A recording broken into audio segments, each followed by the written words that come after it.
నామములో మీకు అందరికీ శుభాభివందనాలు తెలియజేస్తున్నాను. అంత సీరియస్గా చూడకండి, భయం వేస్తుంది. ఈ సాయంకాలం మీ మధ్య ఉండటం దేవుడు నాకు ఇచ్చిన ప్రత్యేకమైన ఆధిక్యతగా నేను భావిస్తూ ఉన్నాను. కొంచెం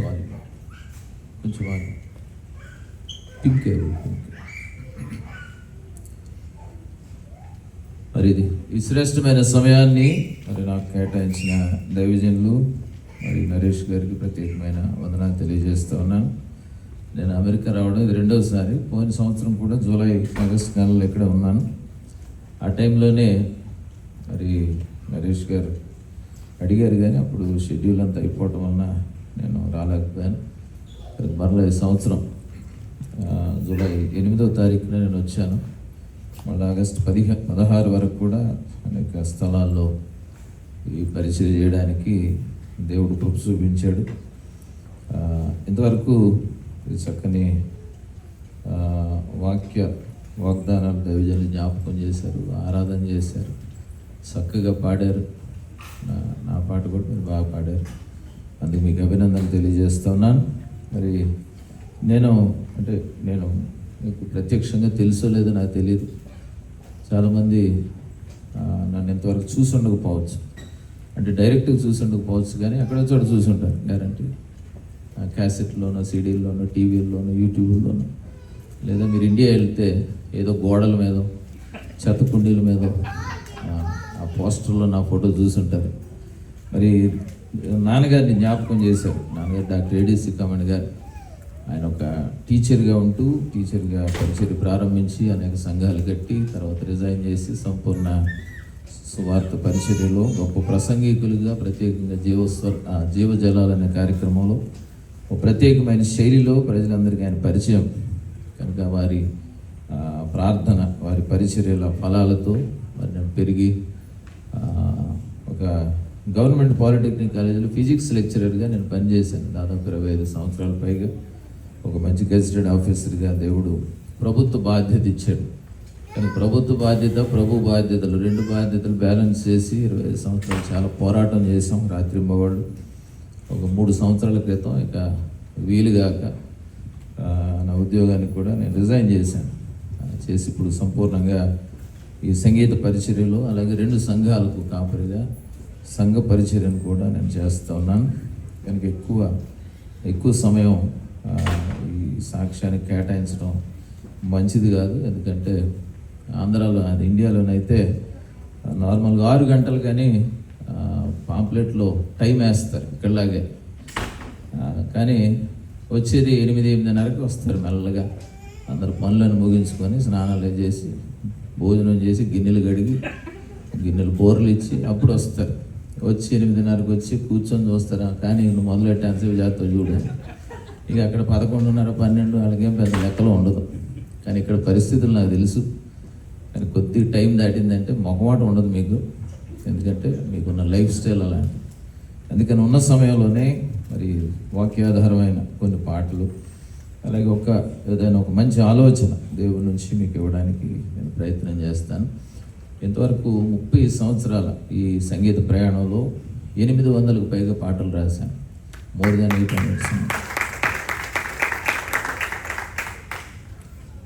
త్వరలో 1000 అవుతాయి, అప్పుడు మళ్ళీ వస్తాను. అప్పుడు కొంచెం గ్రాండ్గా ఫెలిసిటేట్ చేద్దరు. అలాగే 118 ఆల్బమ్స్ ఎంతవరకు చేశాం. ఇవన్నీ ఎవరు చెయ్యని కార్యాలు దేవుడు ఆయన కృప ద్వారా నా చేత చేయించాడు. అది గొప్పతనం కాదు, కానీ ఆయన బట్టి అతిశయంగా చెప్తున్నాను. తలాంతులు దేవుడు ఇస్తాడు. తలాంతులు ఉందని ముందు గుర్తించడం, తర్వాత తలాంతును మెరుగుపరుచుకోవడం, దేవుని నామ ఘనత కొరకు మాత్రమే వాడటం చేస్తే దేవుడు అందరినీ వాడుకుంటాడు. అదే నా విషయంలో జరిగింది.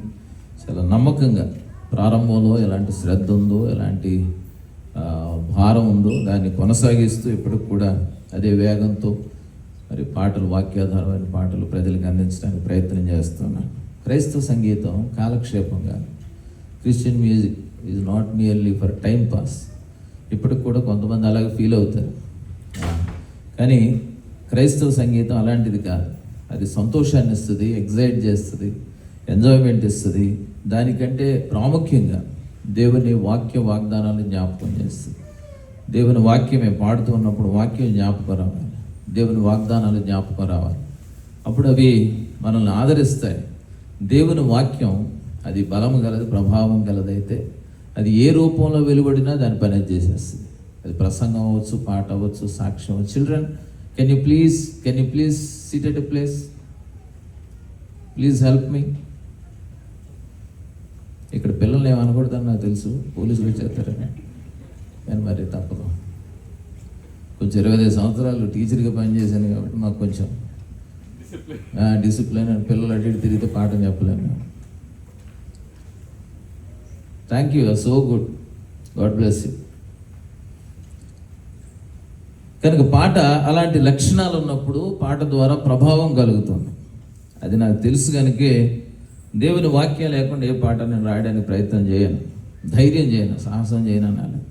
అందుకనే పాటలు నిలబడడానికి ప్రపంచం అంతా కాస్త తెలుగు తెలిసిన వాళ్ళందరూ పాటలు పాడుకోవడానికి, అన్యులు భాష తెలియని వాళ్ళు కూడా ఈ పాటను అభిమానించడానికి ఉన్న ఒకే ఒక్క ముఖ్యమైన కారణం అదే.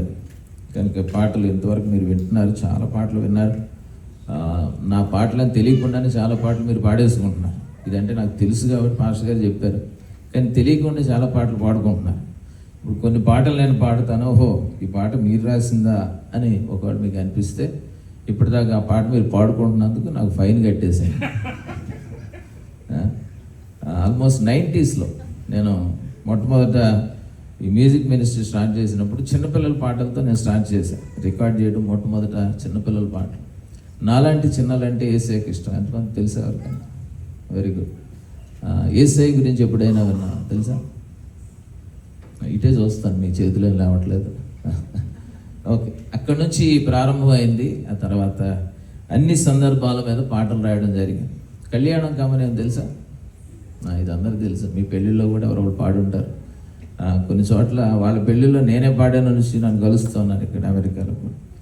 ఇవన్నీ కూడా మరి అన్ని సందర్భాలకు క్రైస్తవ గృహాల్లో లేదా క్రైస్తవ సంఘాల్లో అవసరమైన అన్ని సందర్భాలకి పాటలు రాయడం జరిగింది. సామాజిక పరమైన సమస్యలు కూడా, రుగ్మతలు కూడా దేవుని వాక్యాన్ని జోడించి పాటలు రాయడం జరిగింది. ఇవన్నీ కూడా జీవస్వరాలు అనే పాటల పుస్తకంలో ప్రింట్ చేసి ఉన్నాయి. ఇంకా పుస్తకాలు కొన్ని తీసుకొచ్చాము, బుక్స్ ఉన్నాయి, కార్లో ఉన్నాయి. అది పుస్తకం మీ దగ్గర ఉంటే నా కలెక్షన్ అంతా మీ చేతిలో ఉంటుంది. అంటే మీకు గూగుల్లో కూడా దొరుకుతాయి, కొడితే కానీ అన్నీ దొరకవు. అప్పుడప్పుడు కొన్ని తప్పుగా కూడా దొరుకుతాయి. అందుకే ఖచ్చితంగా మీకు ఆ లిరిక్స్ తెలియాలి అంటే పుస్తకం ఉండడం మంచిది. కాబట్టి అది ఒక పుస్తకాన్ని మీరు సంపాదించుకునే ప్రయత్నం చేయండి. ఇవన్నీ కూడా ఒక పెన్ డ్రైవ్లో రికార్డ్ చేసి ఉంచాం. మొత్తం దాదాపు 900 పాటలు పెన్ డ్రైవ్లో ఉన్నాయి. ఒక పెన్ డ్రైవ్ మన ఇంట్లో ఉంటే లేదా మన కారులో ఉంటే 24 గంటలు దేవుని మాటలు పాటల రూపంలో చాలా సులువుగా మన హృదయాల్లోనికి చొచ్చుకొని పోతాయి, చెవులు గింగురుమంటాయి. కనుక సంగీత సంఘ పరిచర్యల కొరకు మీరు ప్రార్థన చేయండి. కొన్ని పాటల్లోకి వెళ్దాం.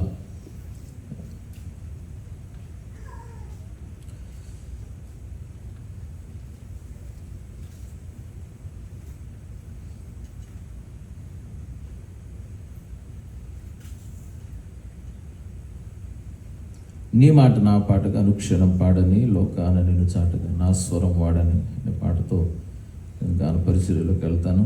అంటే క్రైస్తవ ఒక సంగీతం లేదా క్రైస్తవ పాట ఎలా ఉండాలి, ఏ లక్షణాలు ఉండాలి, అలాంటి లక్షణాలు ఉంటే ఒకవేళ వాక్యాధారం అందైతే ఎలాంటి పని చేస్తుంది ఆ పాట అని చాలా వివరంగా ఈ పాటలో రాయబడింది. నీ మాట నా పాటగా అనుక్షణం పాడని యేసయ్యా,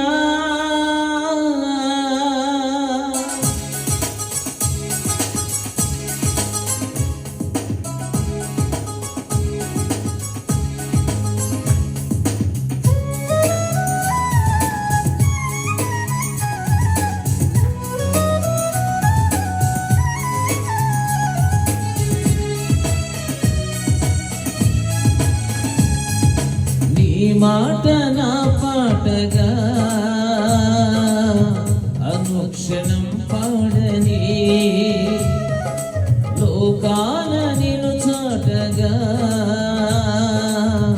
నా స్వరం వాడని నా గీతం ఆత్మలలో నీ వైపే ఆకర్షించని ఆదరణ కలిగించి నీలోనే ప్రహర్షించని నీ మాట నా పాటగా అనుక్షణం పాడని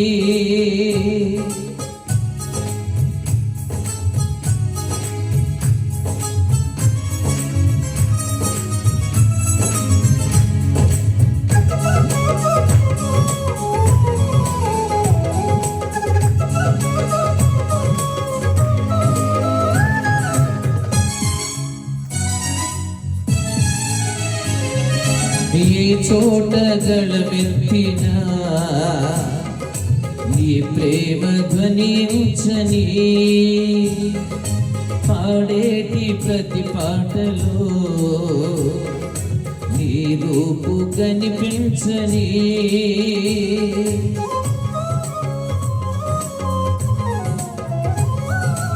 ఏ చోట గళమెత్తినా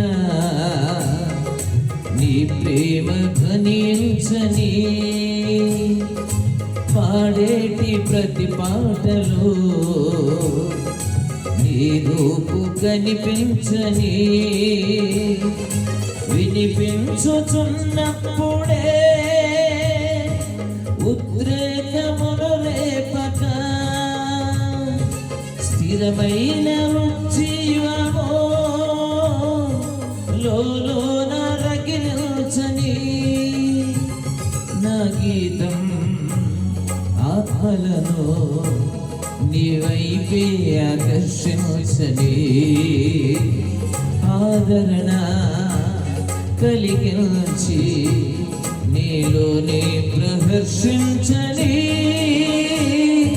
నీ మాట నా పాటగా అనుక్షణం పాడని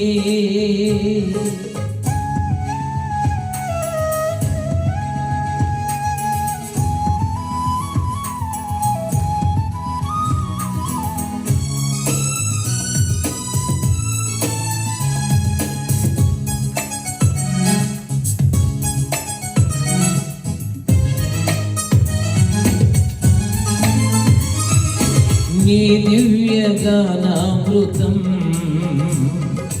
జలధారలుగా పొంగని తాకేటి ప్రతి వారిని బలవంతముగా మార్చని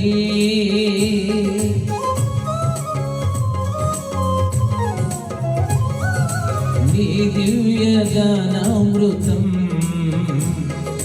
జలధారలుగా పొంగని తాకేటి ప్రతి వారిని బలవంతముగా మార్చని శృతిలయలలో పెంచక విసిగింపు కలిగించక నిజమైన ఉల్లాసమై నిలువెల్ల కదిలించని నా గీతం ఆత్మలను నీ వైపే ఆకర్షించని ఆదరణ కలిగించి నీలోనే ప్రహర్షించని నీ మాట నా పాటగా అనుక్షణం పాడని.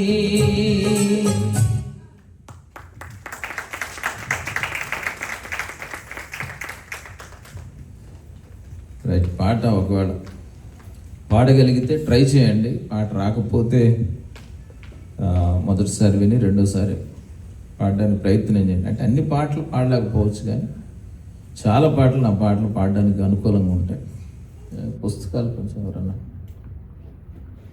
ఆ పుస్తకాలు ఉన్నారు, కావాల్సిన వాళ్ళు పబ్లిస్తే ముందు ఇచ్చేయండి, తర్వాత మీ డబ్బులు అన్నీ కలెక్ట్ చేశారు. ఇచ్చేయండి అంటే అది పంచిపెట్టేది కాదు. కానీ ఇండియాలో అయితే దాని ఖరీదు 150 రూపాయలు. కాబట్టి మనం పరిచయలు ప్రోత్సహించడానికి అదొక మార్గం. అంతేకాదు పుస్తకం మీ దగ్గర ఉండటం మీకు ఆశీర్వాదం. మీరందరూ కలిసి పాడగలిగే ఒక పాట, ఈ పాట తెలిసి ఉండొచ్చు మీకు. నమ్మకమైన దేవుడు అయినా నీవే చాలు యేసయ్యా అనే పాట పాడదాం.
నమ్మకమైన దేవుడవైన నీవే చాలు యేసయ్యా. 363 నమ్మకమైన నీవే చాలు యేసయ్యా. నేనేమయ్యున్న ఈ స్థితిలో ఉన్నా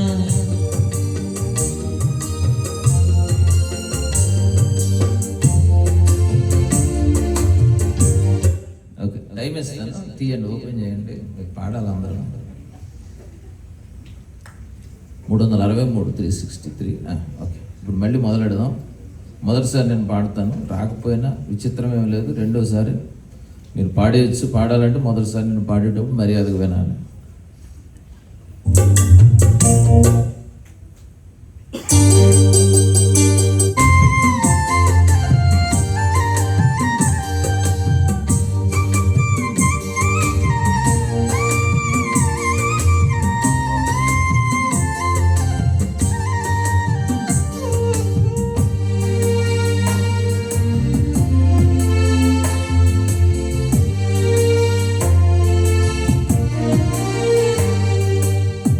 నమ్మకమైన దేవుడవైన నీవే చాలు యేసయ్యా.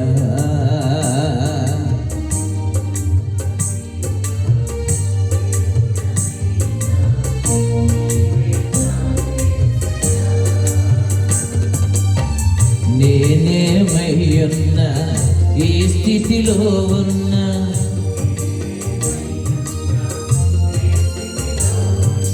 ఇంకేమీ కోరుకోనయ్యా.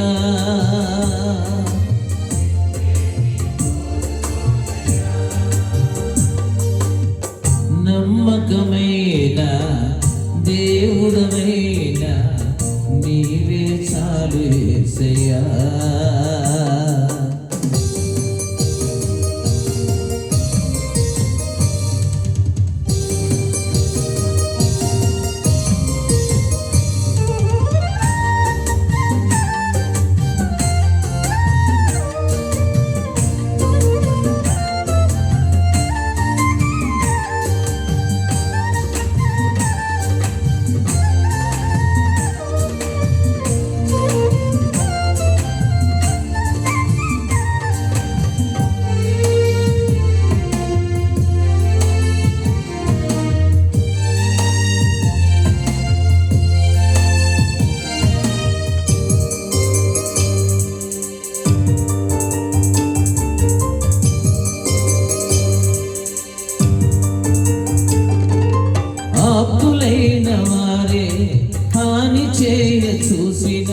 మిత్రులే నిలువకుండినా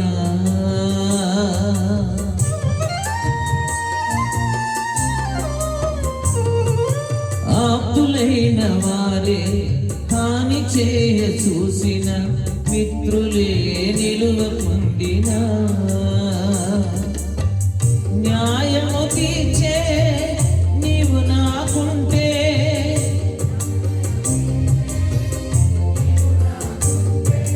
చాలు యేసయ్యా. నమ్మకమైన దేవుడవైన నీవే చాలు యేసయ్యా.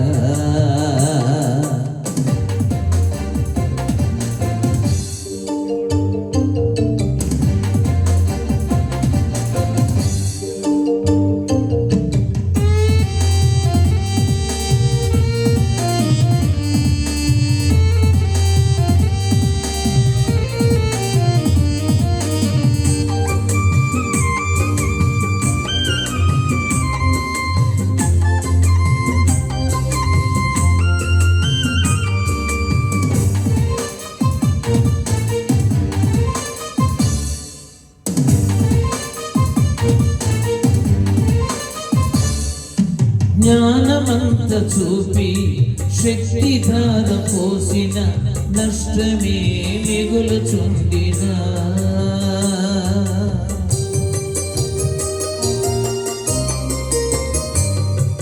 జ్ఞానమంత చూపి శక్తిధార పోసిన నష్టమే మిగులుచుండిన శాపము మాపే నీవు నాకుంటే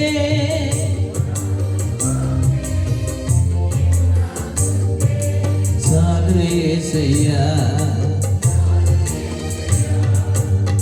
నమ్మకమైన దేవుడవైన నీవే చాలు యేసయ్యా.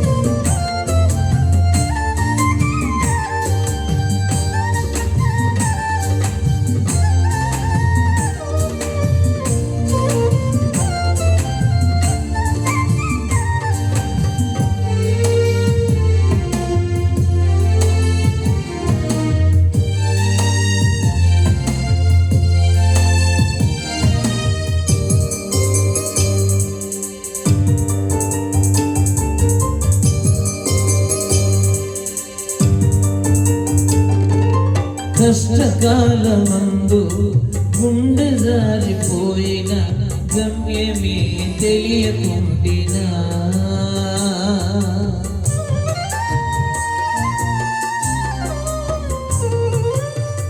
కష్టకాలమందు గుండె జారిపోయిన గమ్యమే తెలియకుండినా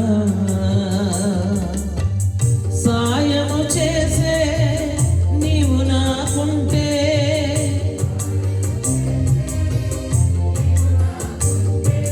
చాలు యేసయ్యా. నమ్మకమైన దేవుడవైన నీవే చాలు యేసయ్యా.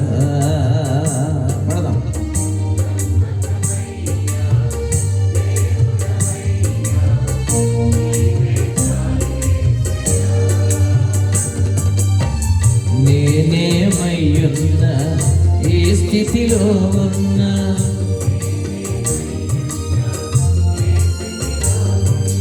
ఇంకేమీ కోరుకోనయ్యా.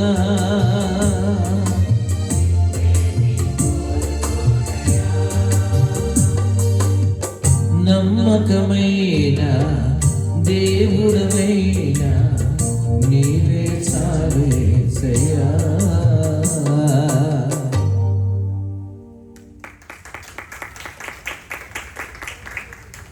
చప్పట్లు కొట్టడం తప్పు కాదు, గట్టి కొట్టడం ఇంకా మంచిది. కొడితే గట్టి కొట్టాలి, చప్పట్లు అంటే కానీ మొహమాట. కొంతమంది చప్పట్లు సౌండ్ వస్తుందేమో నన్న భయంగా కొడతారు. సౌండ్ రావటానికే చప్పట్లు కొట్టారు. కొట్టండి మరోసారి. చప్పట్లు ఇట్స్ అప్రిషియేషన్, అంతేకాదు మన ఎక్స్ప్రెషన్ అది. అంటే పాట బాగుంది, మేము ఎంజాయ్ చేసామని చెప్పడానికి చప్పట్లు. మనుషులు ఏదో గణపరిచేస్తున్నామని కాదు, దేవుని గణపరచడానికి చప్పట్లు. నా పక్షమున నీవు ఉండగా ముందెవరు నిలువలేరుగా అనే పాట పడదాం.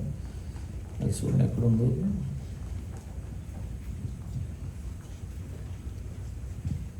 నా పక్షమున 600s ఉంటుంది.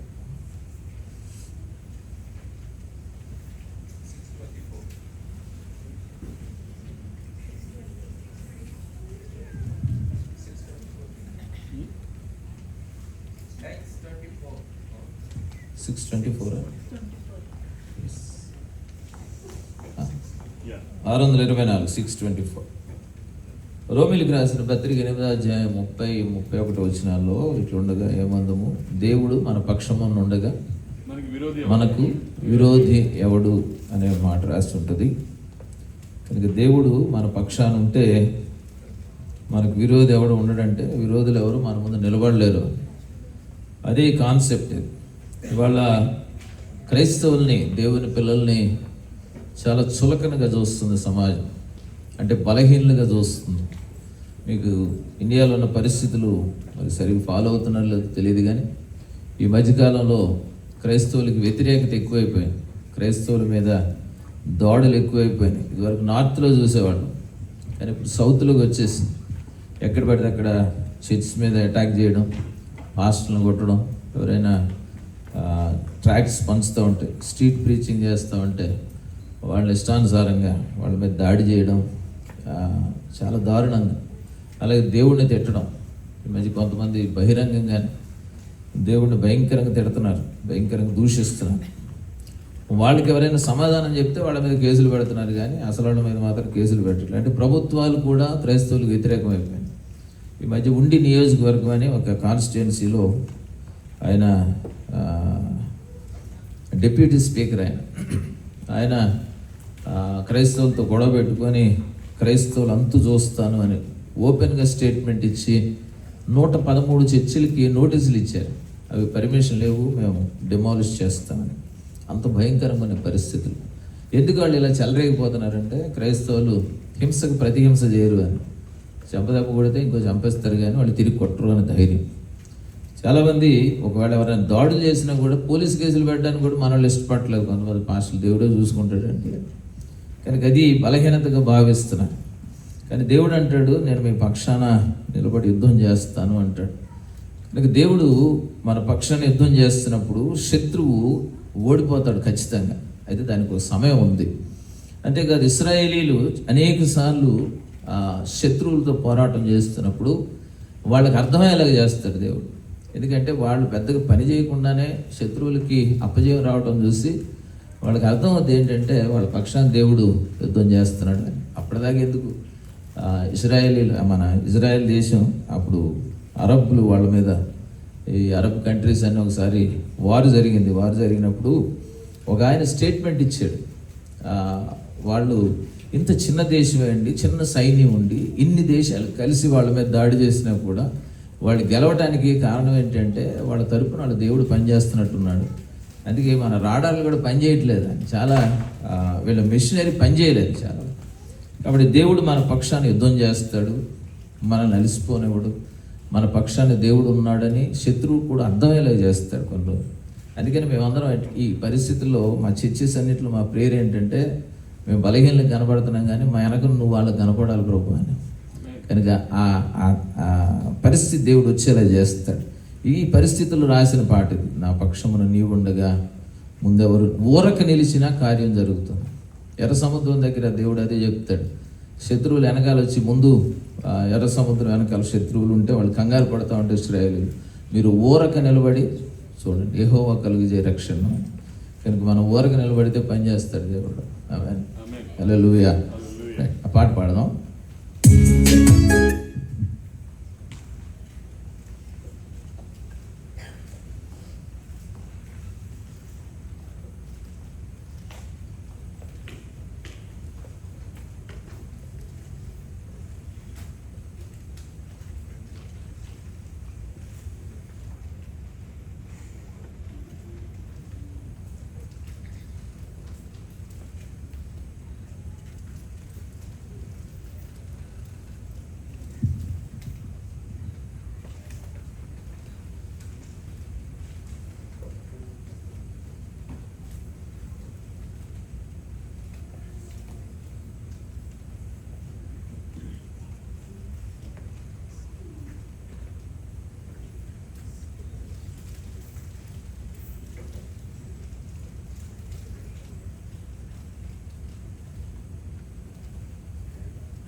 నా పక్షమున నీవుండగా ముందెవరు నిలువలేరుగా. నా పక్షమున నీవుండగా ముందెవరు నిలువలేరుగా. ఊరక నిలిచిన కార్యం జరుగును, ఊరక నిలిచిన కార్యం జరుగును. యుద్ధము నీదేవా యెహోవా, యుద్ధము నీదేవా యెహోవా, యుద్ధము నీదేవా యెహోవా, యుద్ధము నీదేవా యెహోవా. నా పక్షమున నీవుండగా ముందెవరు నిలువలేరుగా.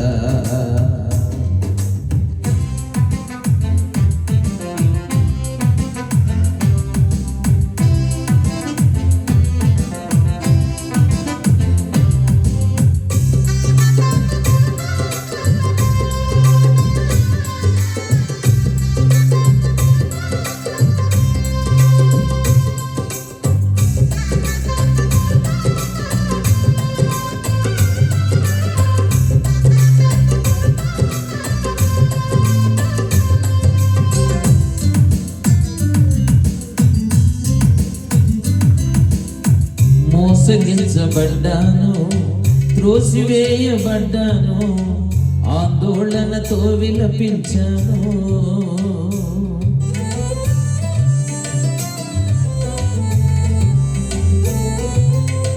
మోసగించబడ్డాను, త్రోసివేయబడ్డాను, ఆందోళనతో విలపించాను. నా దుఃఖమును నాట్యంగా నీవే మార్చావు,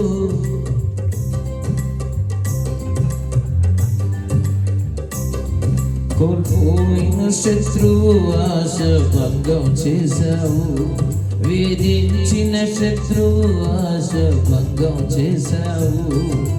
నెమ్మదినిచ్చావు యేసు, నెమ్మదినిచ్చావు.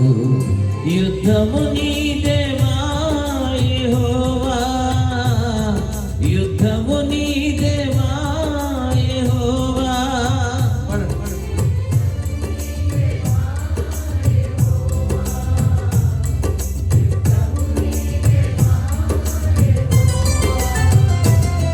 నా పక్షమున నీవుండగా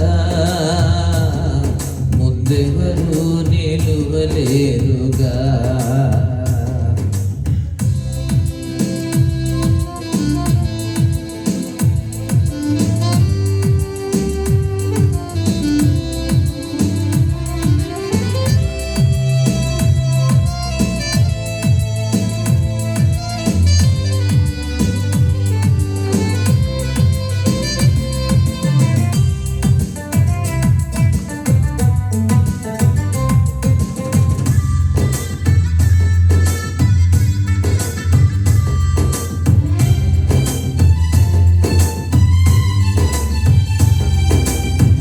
అణగద్రొక్కబడ్డాను, విడిచిపెట్టబడ్డాను, అంతా ముగిసిందనుకున్నాను.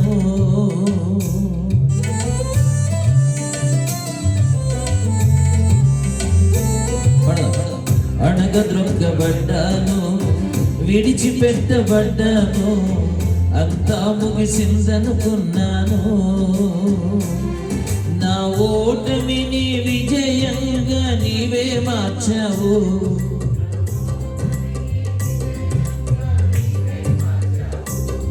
కోల్పోయిన స్థానం కంటే హెచ్చుగా లేపావు, కోల్పోయిన స్థానం కంటే హెచ్చుగా లేపావు. గాయమాన్పావు యేసు, గాయమాన్పావు. యుద్ధము నీదేవా యెహోవా, యుద్ధము నీదేవా యెహోవా.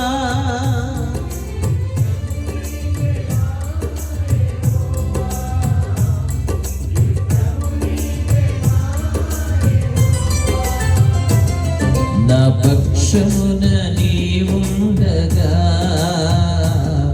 ముందెవరు నిలువలేరుగా.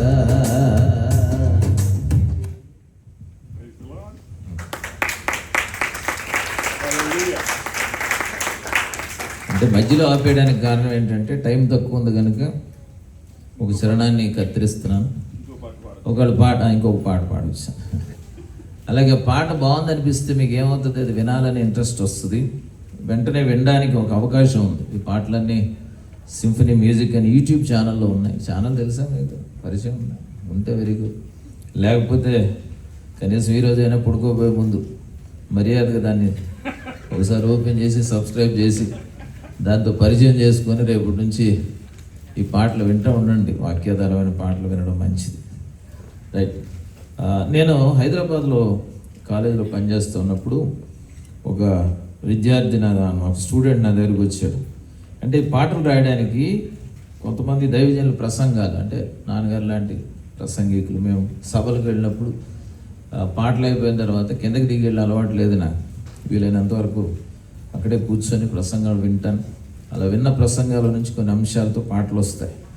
లేదా దేవుడు నాకు ఏదో ఒక సబ్జెక్ట్ ఇచ్చినప్పుడు దాని నుంచి మరి బైబిల్ని కొంచెం పరిశోధించి పాటలు రాయడం.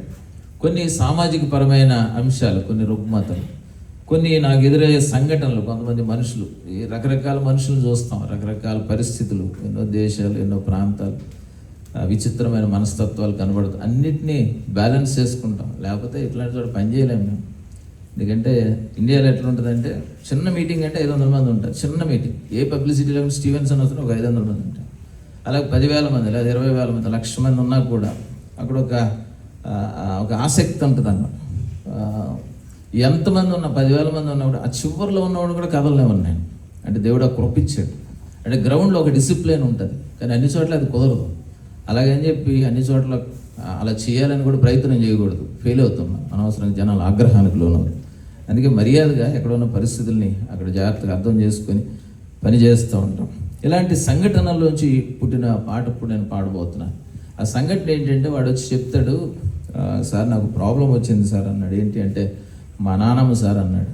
నాన్నమ్మ ప్రాబ్లం ఏంటంటే, మా నాన్నమ్మే ప్రాబ్లం సార్ మాకు. మా ఇంట్లోనే ఉంటుంది, 4 రోజులు మా ఇంట్లో ఉంటుంది, మా బాబాయ్ ఇంట్లో నెల ఉంటుంది, మా అత్తోళ్ళ ఇంట్లో నెల ఉంటుంది. ఇక్కడ గొడవలు అక్కడ గొడవలు ఇక్కడ చెప్పి మాకు మధ్య గొడవలు ఆడుతుంది సార్. నేనేం చేయండి అంటే, మీరు ఏదో చేయండి సార్ అన్న. నేనేం చేస్తాను, ఈ సమస్యకి నేనేం చేస్తాను అంటే, వాడు రోజు నన్ను విసిగిస్తున్నాడు, మీరు ఏదో చేయండి అని. నేను కౌన్సిలింగ్ అయితే చేయలేనురా మీ నాన్నమ్మకి, ఎందుకంటే మీ నాన్నమ్మ నోరు మంచిది కదని నువ్వే చెప్తున్నావు. ఆ నోరు వేసుకొని మీద పడితే నాకు తట్టుకోవడం కష్టం. ఇక ఆలోచించాలి, బాధపడలేక దీని మీద ఒక పాట రాద్దామని ఆలోచించి రాసిన పాట. నాకు ఇప్పుడు అర్థమైంది. పాట రాస్తున్నప్పుడు వాడు చెప్తున్న సమస్యకు నాకు ఏమర్థమైందంటే, ఇది వీడింటి సమస్య ఒకటే కాదు, ఇది అంతర్జాతీయ సమస్య. ఇది అందరి ఇళ్ళలో ఇలాంటి వాళ్ళు ఉంటారు. ఇది మానవ నైజం అని, ఇలాంటి లక్షణాలన్నీ అందులో పెట్టి రాసిన పాట ఇది. మీకు తెలుసు ఇది పాట స్టార్ట్ చేయగానే మీకు అర్థమైపోద్ది ఈ పాట.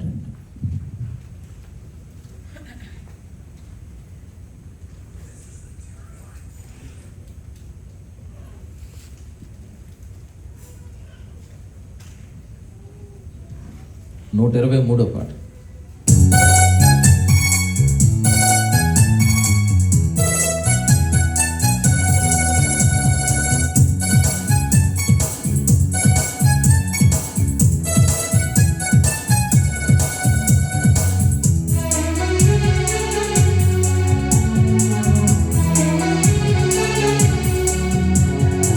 ముసలమ్మ ముచ్చట్లు కట్టి పెట్టి పరిశుద్ధ గ్రంథాన్ని చేతబట్టి, ముసలమ్మ ముచ్చట్లు కట్టి పెట్టి పరిశుద్ధ గ్రంథాన్ని చేతబట్టి, దీక్షతో నడుము కట్టి ఇంటింటి తలుపు తట్టి, దీక్షతో నడుము కట్టి ఇంటింటి తలుపు తట్టి, యేసయ్య ఊసే చెప్పమ్మా,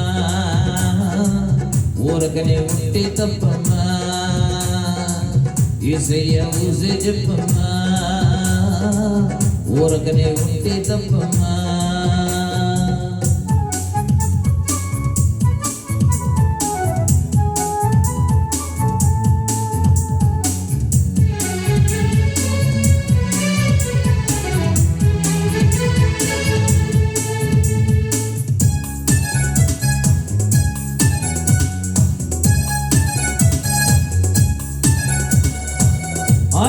సంగతులన్నీ ఈ ఇంటికి మోసేవమ్మ, పొరుగింటి విషయాలన్నీ చాటింపు వేసేవమ్మ.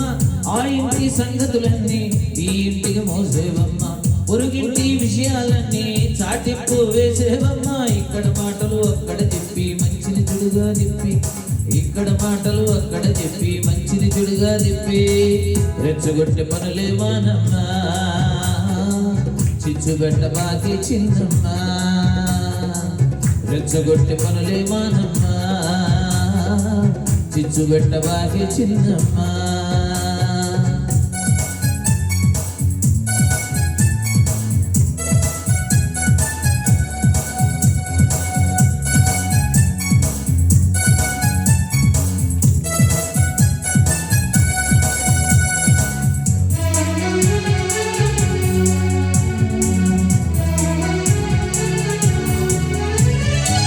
కల్పించిన కథలంటే చెవి కోసుకుంటావమ్మా, చుడుమాటల సభలంటే నువ్వే ముందుంటావమ్మా.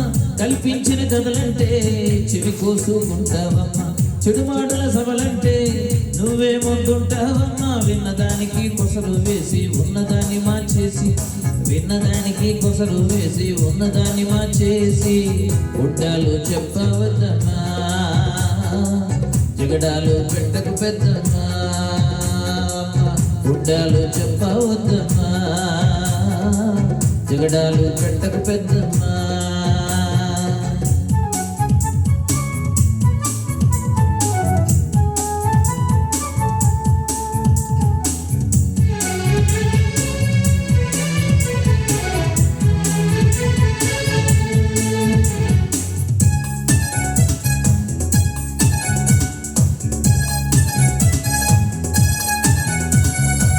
మంచిగా ఉన్నోళ్ళని చూస్తే కళ్ళుర్ర చేస్తావమ్మా, హెచ్చింపబడుతూ ఉంటే అపనిందలు వేస్తావమ్మా.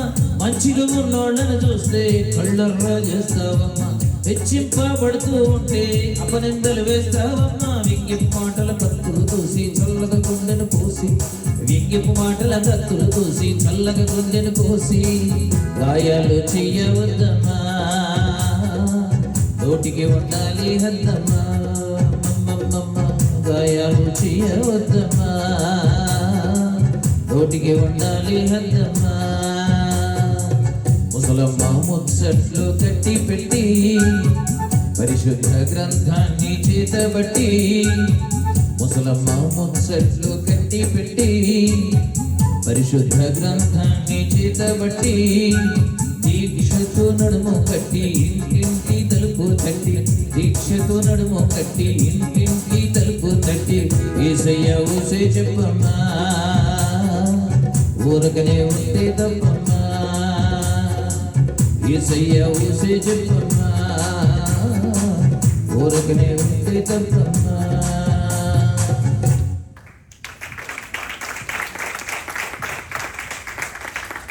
ఈ పాట అనౌన్స్ చేయగానే ఎక్కడైనా ముందు సిస్టర్స్ నవ్వుతారు.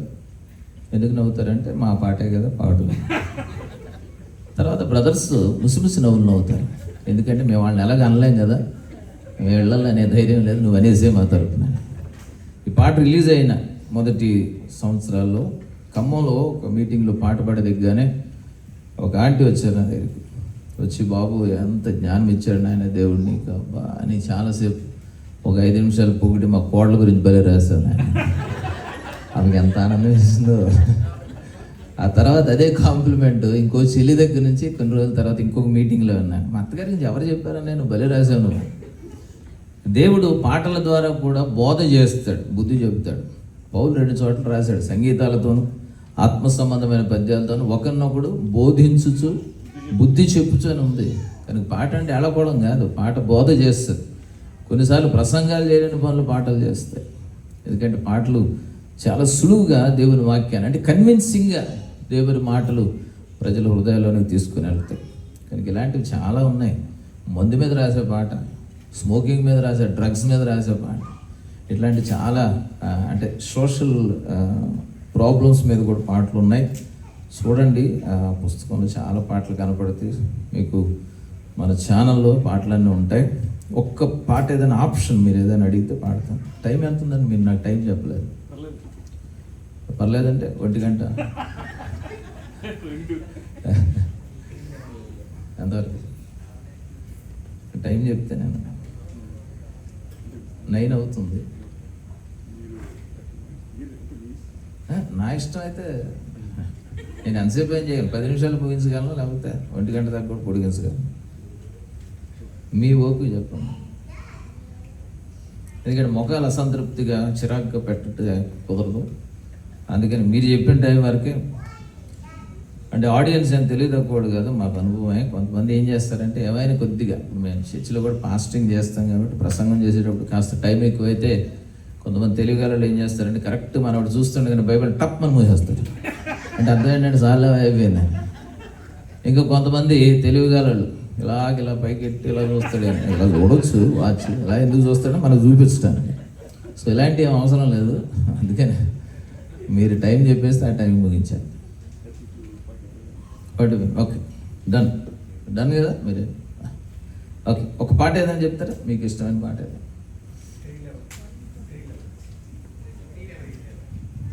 3:11 నిన్ను నమ్మిన. సో ఓకే,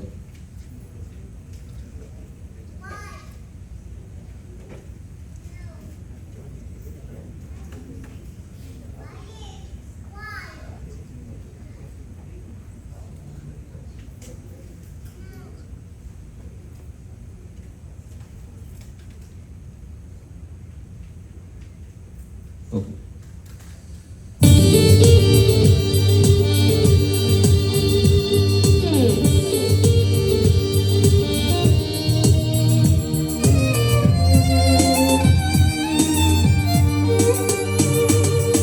నిన్ను నమ్మినచో సిగ్గుపడనీయవు, నన్ను నెమ్మదితో నీవే ఉంచెదవు. నిన్ను నమ్మినచో సిగ్గుపడనీయవు, నన్ను నెమ్మదితో నీవే ఉంచెదవు.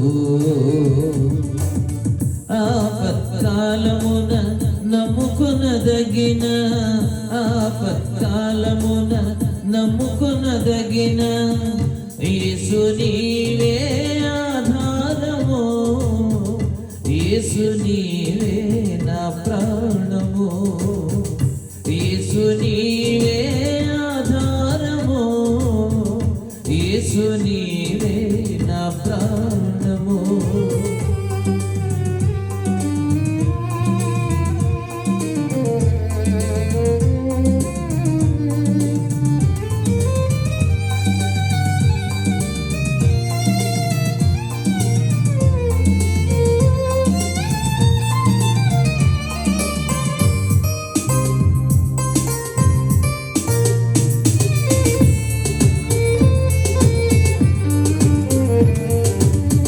తెలివిని నమ్ముకుని తూలిపడ్డాను, తెలివిని నమ్ముకుని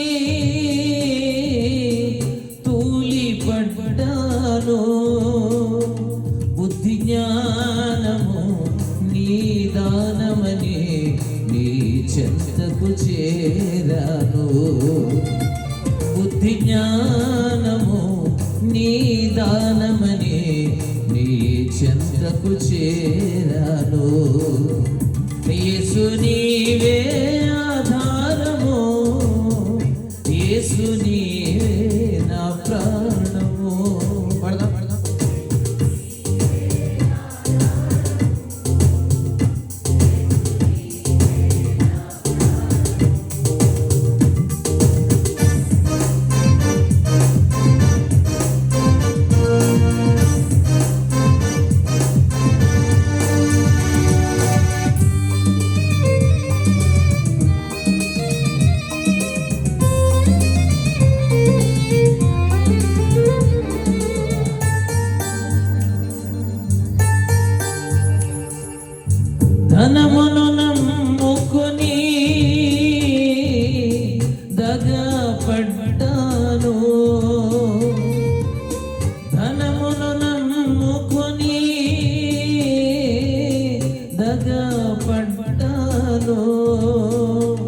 సుఖ సంపద నీ దీవెననే నీ చెంతకు చేరాను. సుఖ సంపద నీ దీవెననే నీ చెంతకు చేరాను. యేసు నీవే ఆధారము, యేసు నీవే నా ప్రాణము.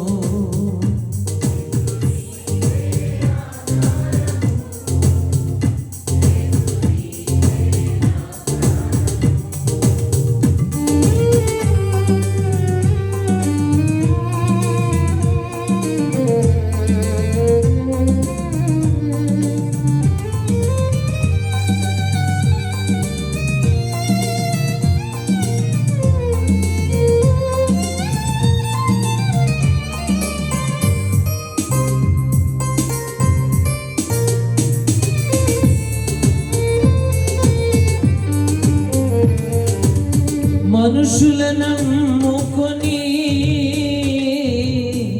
మభ్యపడ్డాను, మనుషులను నమ్ముకొని మభ్యపడ్డాను. సత్యవంతుడా ఆశ్రయుడవని నీ చెంతకు చేరాను. సత్యవంతుడా ఆశ్రయుడవని నీ చెంతకు చేరాను. యేసు నీవే ఆధారము, యేసు నీవే నా ప్రాణము. యేసు నీవే ఆధారము, యేసు నీవే నా ప్రాణము.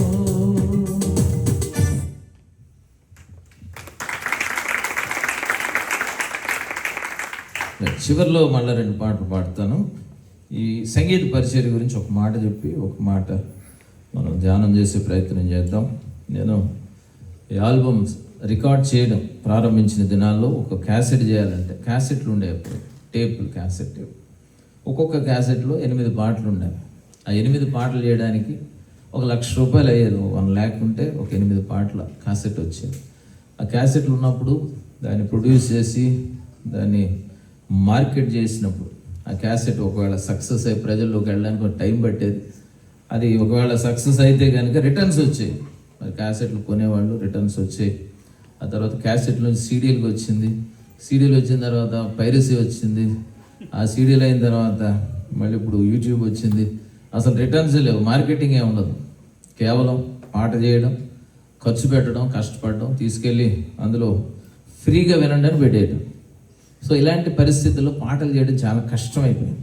అయినా కూడా వేగం తగ్గించకుండా కనీసం నెలకి 1 పాటైనా రిలీజ్ చేస్తూనే ఉన్నాం. అప్పుడు క్యాసెట్ చేయడానికి 1,00,000 అయితే ఇప్పుడు 1 పాట చేయడానికి కనీసం 1,00,000 అవుతుంది. మీరు ఇమాజిన్ చేయండి, 118 ఆల్బమ్స్ అయినాయి ఇప్పటి వరకు. మరి 18 తీసేద్దాం, 100 తీసుకుందాం. ఈ 100 ఒక్కొక్క ఆల్బమ్కి మరి పాత రేట్ వేద్దాం. ఇప్పుడు ప్రారంభంలో 1,00,000 అయింది కదా, 100 × 1,00,000 ఎంత చెప్పండి? ₹1,00,000 ఇన్వెస్ట్మెంట్ దాని వెనకాల. మీరు పాటలు వాళ్ళు ఫ్రీగా వింటున్నారు, మంచిదే, వినడానికి మిమ్మల్ని నిందించట్లేదు, కానీ దాని వెనక ఉన్న కష్టాన్ని మీరు గమనించండి. అంటే ₹1,00,000 ఇన్వెస్ట్మెంట్ ఒకటే కాదు సుమా, దాని కొరకు ఎంత ఆలోచించాలి. ఒక్కొక్క పాట రాయాలి అంటే జుట్టు పీక్కొని చాలా తలపాల్సుగా అయిపోయింది. కానీ ఎంత కష్టం ఉంటుంది, ఎంత ప్రార్థన చేయాలి, ఎంతగా బైబిల్ని పరిశోధించాలి, చాలా కష్టం ఉంది. ఈ కష్టం చాలా మందికి అర్థం కాదు. అందుకే ఈ సంగీత పరిచయం ప్రశంసలు ఉంటాయి కానీ సపోర్ట్ ఉండదు, ప్రోత్సాహం ఉండదు. చాలా చాలా అప్రిషియేషన్. వెళ్తే అన్నయ్య అసలు నువ్వు అదన్నయ్య, ఇంద్రుడు అన్నయ్య, చంద్రుడు అన్నయ్య, అబ్బా నువ్వు ఇలాగే చేస్తున్నాను, ఇలాగే చేస్తాను, ఎక్కడ తెచ్చేస్తాను, మీరు అలాగే వెంటనే ఉండండి ఊరికినే, కానీ చేస్తూ ఉండండి ఎక్కడ తెచ్చేస్తాం. అందుకనే ఈ పరిచర్య యొక్క భారాన్ని గుర్తించి దానికి సపోర్ట్ చేయడం ద్వారా ఇంకా పరిచర్య ముందుకెళ్తుంది. సపోర్ట్ చేయడానికి చాలా మార్గాలు ఉన్నాయి. ఒకటి సోషల్ మీడియాలో, యూట్యూబ్లో పాటలు చూడడం కూడా ఒక విధానం. దాన్ని చూడడం ద్వారా అనేక మందికి పరిచయం చేయడం ద్వారా మీరు దీవించబడతారు. ఆ పాటలు ప్రజల్లోకి వెళ్తే అది సంతోషం. అది రెండవది పాటల పుస్తకాలు. ఇప్పుడు పుస్తకాలు అందరి చేతుల్లోకి వచ్చినాయి, మంచిదే, అది ఉచితం కాదు, ముందే చెప్పాను. ఒకవేళ దానికి డబ్బులు ఇచ్చే మనసు లేకపోతే వెళ్ళేటప్పుడు పెట్టేసి వెళ్ళండి. చాలా కార్యక్రమాలు ఉన్నాయి, వాళ్ళకన్నా తీసుకొని వెళ్దాం. కానీ కనీసం దానికి $2 తగ్గకుండా మీరు డబ్బులు ఎవరో ఒకళ్ళు, మీరు ఇందాక పంచిన వాళ్ళు ఎవరో వాళ్ళే మర్యాద బాధ్యత తీసుకొని డబ్బులు కూడా కలెక్ట్ చేసి మొత్తం నాకు ఇచ్చేయండి. నేను అకౌంట్ ఇవ్వమంటే ఎక్కడ తెచ్చేవాడు. మీరు ఇవాళ సిద్ధపడి రాలేదు నాకు తెలుసు. సిద్ధపడి రాకపోతే రేపు ఎలాగో మళ్ళీ ఉంటాను నేను. రేపు వచ్చేటప్పుడు మర్యాదగా 2కి 2 వేసి బాగా సిద్ధపడి రండి. తర్వాత ఇవన్నీ పెన్ డ్రైవ్లో ఉన్నాయి, పాటలన్నీ పెన్ డ్రైవ్లో ఉన్నాయి, మొత్తం నా కలెక్షన్ అంతా ఉంటుంది.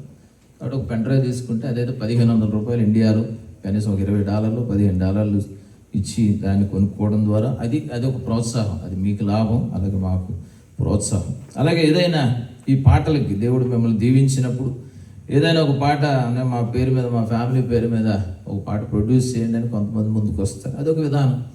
కానీ మీ పేరు మీద, మీ ఫ్యామిలీ పేరు మీద ఒక పాట ప్రజల్లోకి వెళ్తుంది, మీ ద్వారా అనేక మందికి దీవెన కలుగుతుంది. కనీసం $1,00,000 అని ఉంటే మీ పేరు మీద ఒక పాట చేయొచ్చు. లేదా మాకే పాడాలన్నానే అంటే అలా కూడా మీ గొంతులు కూడా అందులో పెట్టి పాటలు కూడా చేయొచ్చు. అది కూడా ఒక మార్గం. ఏదైనా ఈ పరిచర్య కోసం ప్రార్థన చేయండి. దీని వెనుకున్న సాధక పథకాలు అర్థం చేసుకోండి, ప్రోత్సాహంతో సరిపెట్టకండి. రైట్, ఒక మాట దేవుని వాక్యంలోంచి మనం చూద్దాం. హోషే గ్రంథం ఇది కొంచెం కష్టమే. హోషే గ్రంథం అంటే ఇప్పుడు ఎత్తుకోవాలి. బైబిల్ డిజిటల్ బైబిల్ అయితే పర్లేదు, ఇండెక్స్ ఉంటుంది కాబట్టి టప్పని కొట్టేసి. కానీ మామూలు బైబిల్ అయితే కష్టం. ఆడియన్స్కి, విశ్వాసులకి ఎలాంటి ప్రసంగికులు ఇష్టం అంటే ఆదికాండం అని ఎవరైనా చెప్తే భలే ఇష్టం. ఎందుకని తీగానే వచ్చేస్తుంది, ఫస్ట్లో వచ్చేది. ప్రకటన అని చెప్పి వెనక నుంచి తీస్తే ఫస్ట్లో వస్తుంది. కీర్తనలు అంటే చాలా చాలా హాయిగా ఉంటుంది. బైబిల్ మొత్తం మడతేసి మధ్యలో ఇప్పేస్తే. కానీ ఇలాంటి హోషే, ఓబద్య, యోవేలు ఎందుకండి బాబు? ఈ మధ్య బైబిల్ అనేది అలవాటు తగ్గిపోయింది, మనకి ఏం చేస్తాం. సరే, ఎక్కడో చోట ఉంటుంది, వెతకండి. హోషే గ్రంథం 14వ అధ్యాయం.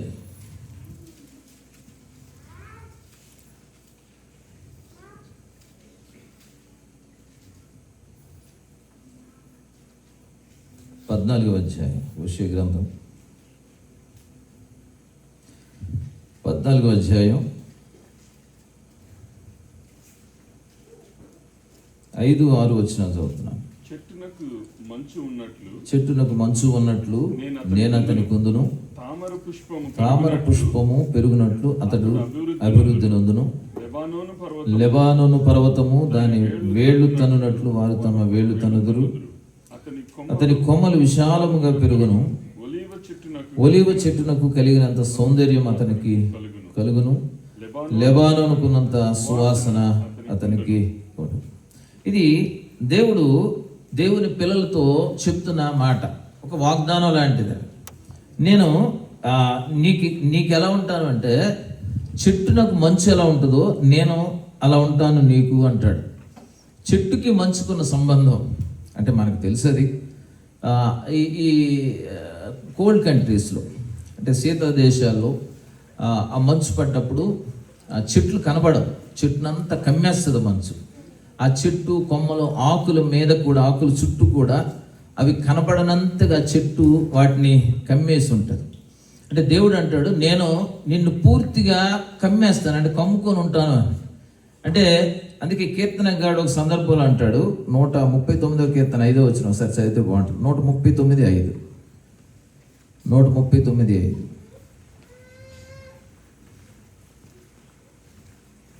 ముందును వెనకను నీవు నన్ను, వెనకను ముందును నీవు నన్ను ఆవరించున్నావు. చాలు. వెనక ముందు దేవుడు ఉన్నాడట. మంచు ఎలాగైతే చుట్టూ ఆవరించి ఉంటుందో ఒక కొమ్మకు, ఒక చెట్టుకి, దేవుడు వెనకున్నాడు, అలాగే ముందు కూడా ఉన్నాడు, పక్కన కూడా ఉన్నాడు. దేవుడు ముందు ఎందుకు ఉంటాడంటే, ముందు మన మీదకి వచ్చే ఆపదను అడ్డుకోవడానికి ముందు ఉంటాడు. మన మీదకి వచ్చే శత్రువుని ఆపడానికి దేవుడు ముందు ఉంటాడు. వెనకెందుకు ఉంటాడు? ధైర్యం కలిగిన శత్రువు ముందు నుంచి వస్తాడు, కానీ దొంగ శత్రువు వెనక నుంచి వచ్చి వెన్నుపోటు పొడుస్తాడు. అందుకే వెన్నుపోటు పొడిచేవాడు కోసం వెనకాల ఉంటాడు దేవుడు. పక్కన కూడా ఉంటాడు, పక్కపోటు పొడిచేవాళ్ళు ఉంటారు, పక్కలోనే ఉండి మోసం చేసేవాడు. కానీ దేవుడు మన చుట్టూ ఉంటాడు. అంత మాత్రమే కాదు, ఒకవేళ దేవుడు మన చుట్టూ ఉంటే ఒకవేళ పైనుంచి ఏమైనా ఆపద వస్తుందేమోనని యెషయా గ్రంథం 51వ అధ్యాయం 16వ వచనంలో, యెషయా గ్రంథం 51:16. ఇంత ఫాస్ట్గా చెప్పకండి మీరు, కుట్టిన చెప్పండి. నేను ఆకాశములను స్థాపించినట్లును భూమి పునాదులను వేయినట్లును నా జనము నీవేయని సియోనుతో చెప్పునట్లును నీ నోట నా మాటలు ఉంచి నీ చేతి నీడలో నా చేతి నీడలో నిన్ను కప్పి ఉన్నాను. చేతి నీడలో కప్పేసాడట. ఇప్పుడు చుట్టూ ఆవరించున్నాడు, పైన కూడా ఆయన ఆవరించున్నాడు. చెట్టుకు మంచు ఎలా ఉంటుందో నేను కూడా మీకు అలాగే ఉంటాను. మీ చుట్టూ ఉంటాను, మీ పైన కూడా నేను కప్పి ఉంటాను, మిమ్మల్ని భద్రపరుస్తాను, మీకు క్షేమం ఇస్తాను అంటాడు దేవుడు. ఆయన మంచులాగా ఒకవేళ మనకుంటే, చెట్టుకు మంచు ఎలాగో ఆయన మనకుంటే ఏం జరుగుతుందట? కింద ఉంటుంది చూడండి, తామర పుష్పం పెరిగినట్లు అతడు అభివృద్ధి చెందును. చెట్టుకు మంచు ఉన్నప్పుడు అభివృద్ధి ఉంటుంది. ఆ చెట్టు అక్కడ వర్షాలు లేని చోట, ఇప్పుడు ఇశ్రాయేల్ దేశానికి వర్షాలు ఉండవు అనమాట. వర్షాలు లేని చోట మంచే వాటికి అవి పెరగడానికి కారణం అవుతుంది. ఆ మంచు వల్ల, మంచులో ఉన్న ఆ తేమను అవి పీల్చుకొని వాటి ద్వారా అవి ఎదుగుతాయి, అభివృద్ధి చెందుతాయి. కనుక దేవుడు మనతో ఉంటే ఆయన మనల్ని అభివృద్ధి చేస్తాడు. ఆయన మనల్ని ఆవరించడం అంటే ఇందాక మనం పాడాం కదా, యేసు నీవే కావాలి. అలా రెండో లేని ఘనుడా నీ దివ్య సన్నిధి నన్ను ఆదుకునే నా పెన్నిధి, నీవే కావాలయ్యా, నాతో రావాలయ్యా. ఇందాక మోషేని జ్ఞాపకం చేశారు పాస్టర్ గారు. మోషే అంటాడు, ప్రభువా నీ కటాక్షం మా మీద ఉందని మాకు ఎలా తెలుస్తుంది? నీ సన్నిధి మాతో కూడా రావాలి నాయన అంటాడు. మోషేకి దేవుని సన్నిధి విలువేంటో అర్థమైంది. ఆయన సన్నిధి ఉంటే ఎలాంటి పరిస్థితి, ఓటమి ఉండదు, అపజయం ఉండదు. ఆ పాటలో ఉన్నాయి ఇవన్నీ, ఈ మెసేజ్ అంతా దాంట్లో ఉంటుంది. డేవిడ్ లివింగ్స్టన్ అనే భక్తుడు ఒక ప్రార్థన చేశాడు, అది చాలా పాపులర్ అయిన ప్రేయర్. అది దాంట్లో 2 అంశాలు ఉంటాయి. ఏమంటాడంటే, ప్రభువా నీ పరిచర్య కోసం ఎక్కడికైనా పంపించి నేను వెళ్ళిపోతాను, రెడీ టు గో ఎనీవే, కానీ ఒక కండిషన్, నేను ఎక్కడికి వెళ్ళినా నువ్వు నాతో కూడా రావాలి అంటాడు. ఆ ప్రార్థన ఆధారం చేసుకొని మొదలుపెట్టాను ఆ పాట. కనుక దేవుడు మనతో వస్తే ఏంటి, ఆయన ముందుంటాడు. ఆయన మనకి మార్గాన్ని సరళం చేస్తాడు. నేను నీ ముందు నడుచుచూ నీకు మార్గం సరళం చేస్తాడు. వంకర త్రోవలు తిన్నగా చేస్తాడు. మార్గాలు లేని చోట మార్గం వేస్తాడు. ఆయన ఎవడు మూయలేని ద్వారాలు తీస్తాడు ఆయన ముందుకెళ్ళి. ఆయన సన్నిధి, ఆయన ప్రసన్నత మనతో ఉంటుంది అని దేవుడు వాగ్దానం చేస్తున్నాడు. కనుక అది జరిగితే కనుక ఏం జరుగుతుందంటే, నువ్వు అభివృద్ధి చెందుతావు. కనుక అభివృద్ధి పదవంలో ఉండాలి. క్రైస్తవులు అనేవాళ్ళు ఎక్కడేసిన గొంగళి అక్కడే అన్నట్టు ఉండడానికి వీల్లేదు. దేవుని పిల్లలు అభివృద్ధి చెందాలి అంటే మన సరిహద్దులు విశాలపరచబడాలి. అమ్మ కాసేపు ఫోన్లు చూడకండి దయచేసి ప్లీజ్. పిల్లలు మీరు తిరగటం తినటం ఆపండి కొంచెంసేపు ప్లీజ్. నాన్న ప్లీజ్ కూర్చోండి, మీరు మంచోళ్ళు కదా.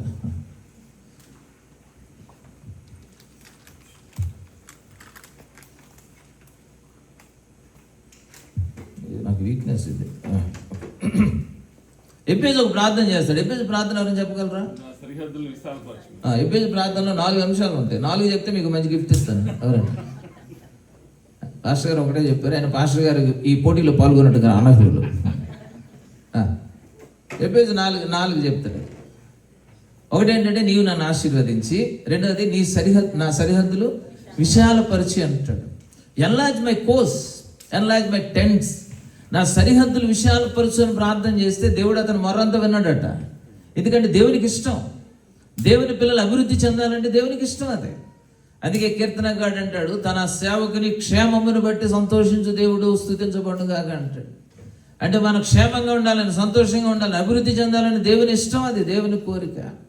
అందుకే నా సన్నిధి నీతో ఉంచుతాను. నేను చెట్టుకు మంచు ఎలా ఉంటుంది అలా ఉంటాను, నేను నీతో పాటు ఉంటాను, నేను ఆవరించి ఉంటాను, నేను కప్పి ఉంటాను, తద్వారా నీవు అభివృద్ధి చెందుతావు అంటాడు. కనుక దేవుని పిల్లలు అభివృద్ధి చెందేవాళ్ళుగా ఉండాలి. కనుక ఇవాళ ఉన్నట్టుగా మనం రేపు ఉండం, కనుక ఈ సంవత్సరం ఉన్నట్టుగా వచ్చే సంవత్సరం ఉండం. దేవుడు అభివృద్ధి చేస్తాడు, డెఫినెట్గా మనల్ని అభివృద్ధి చేసే దేవుడు. ఆ తర్వాత 2వ మాట, తామర పుష్పం పెరిగినట్లు అతని అభివృద్ధి. లెబానోను పర్వతము దాని వేళ్ళు తన్నునట్లు వారు తమ వేళ్ళు తన్నుదురు, అతని కొమ్మలు విశాలముగా పెరుగును. కేవలం మనం విస్తరించడం మాత్రమే కాదు, అభివృద్ధి చెందడం మాత్రమే కాదు. అంటే పైకి ఎదుగుతాం, విస్తరిస్తాం, తర్వాత వేళ్ళు లోపలికి తన్నుతాయట. ఇది మన స్టెబిలిటీని సూచిస్తుంది. కొంతమంది నామమాత్రం అంటే క్షణకాలంగా వాళ్ళు అభివృద్ధి చెందినట్టు కనబడతారు, కానీ వాళ్ళ అభివృద్ధి, వాళ్ళ ఆశీర్వాదం స్థిరంగా ఉండదు. ఇవాళ చాలా బాగున్నట్టు కనబడతారు. కొంతమంది జబ్బోడు ఉంటారు, జబ్బోడు మీకు తెలుసా? వాళ్ళు ఎప్పుడు చూసినా ఏదో ఒక రోగం ఉంటుంది వాళ్ళు. ఇవాళ బాగుంటే మళ్ళీ రేపొద్దుట ముక్కు తుడుచుకుంటూ వస్తారు, ఎల్లుండి తల గుడ్డు కట్టుకొని వస్తారు. అంటే ఇవాళ బాగుంటే రేపు బాగాలేపడు. అంటే ఆరోగ్యంలో స్థిరత్వం లేదు, అభివృద్ధిలో స్థిరత్వం లేదు, ఆదాయంలో స్థిరత్వం లేదు. కొంతమంది సంపాదించినట్టే కనబడతారు, కానీ వాళ్ళ సంపాదన అంతా చిల్లు సంచులో వేసినట్టు ఉంటుంది. అంటే నువ్వు అభివృద్ధి చెందడం మాత్రమే కాదు, విస్తరించడం మాత్రమే కాదు, నీ అభివృద్ధి ఎలా ఉండాలి? స్థిరంగా ఉండాలి. నిన్న వాళ్ళు చూసినవాడు అబ్బా దేవుడు ఏం ఆశీర్వదించాడని తర్వాత నేను చూసి అయిపోయిందా, ఇటు బడా అయిపోయిందా అని అంటాం కాదు, దేవునికి అవమానం అది. కనుక దేవుడు తన పిల్లల్ని అభివృద్ధి చేస్తాడు, వారి సరిహద్దుల విషయాలు పరుస్తాడు, వారి అభివృద్ధిని స్థిరపరుస్తాడు. ఆయన స్థిరపరిచే దేవుడు ఆయన. కనుక దేవుడు మనకి ఎలా ఉండాలి అంటే చెట్టుకు మంచి ఎలా ఉండాలి, అలా ఉంటే అభివృద్ధి జరుగుతుంది, విస్తరణ జరుగుతుంది. అంతేకాదు మన అభివృద్ధి స్థిరపరచబడుతుంది. తర్వాత ఒలీవ చెట్టునకు కలిగినంత సౌందర్యము అతనికి కలుగు. కనుక దేవుని పిల్లలకి అందం ఉంటుందండి, సౌందర్యం ఉంటుంది కదా.